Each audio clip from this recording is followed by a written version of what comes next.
Okay, this is the video for lesson 23. If you could turn to page 128 in your workbooks.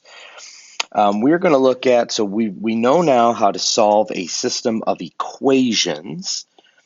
We know how to solve this graphically, and we also know how to solve this by substitution.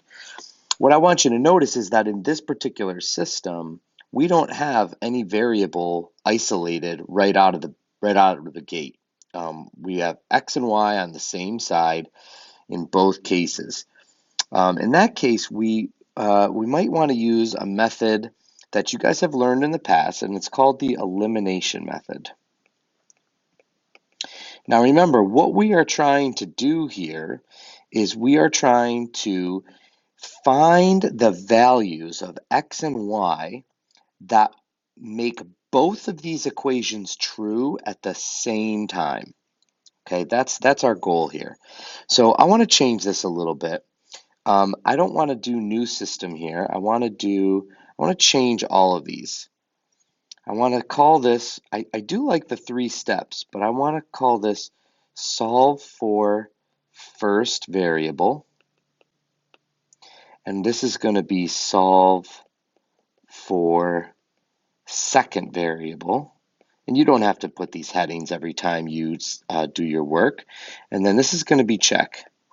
You don't have to write out these headings, but I do want you to structure your paper in the 3 rows like this. So you're going to have this column, and then you're going to have this column, and then you're going to have this third column. And this is how we should do these problems. Okay, so what am I going to actually do?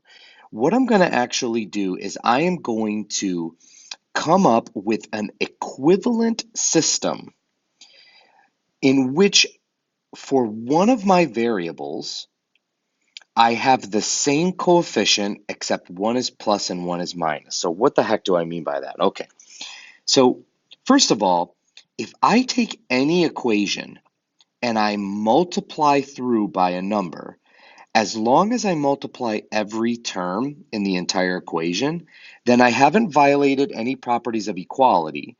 And so the new equation would be equivalent to this equation. So what I want to get at eventually is I want to be able to add these 2 equations together and have one of my variables disappear. That's why this is called the elimination method. All right, let's just take a look at this in practice. So if I look at this system right here, I want you to notice that I see that I have a plus y and I see that I have a minus 3y. If I could get this to be a plus 3y, then plus 3y and minus 3y, when I add those together, they would eliminate. So what do I need to do? I need to multiply this equation by 3, which will give me an equivalent equation in which I've got a plus 3y and then this one has a minus 3y. So this is what this looks like. I'm going to actually take this equation and I'm going to multiply through by 3. So what does that give me? That gives me 6x plus 3y equals 18. Okay, and I'm not going to do anything to the second equation. I'm going to leave that as it is. Okay, and now I'm going to add these 2 equations together.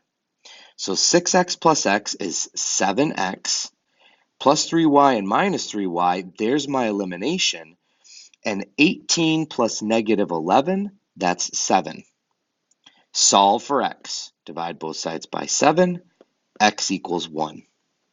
Okay, so now in the second step, I'm going to take my first equation and I'm going to rewrite it over here. 2x plus y equals 6. And I'm going to substitute in what I know. So 2 times 1 plus y equals 6. 2 plus y equals 6. Subtract 2 from both sides. Y equals 4. Okay, and for my last step, what I'm going to do is I am going to take my second equation. This is messy. You don't have to draw all these arrows. Okay, when you do your work, you do not need to draw these arrows. I'm just showing you this so that you see where I'm coming from. So I'm going to take my second equation. I'm going to rewrite it, and now I'm going to substitute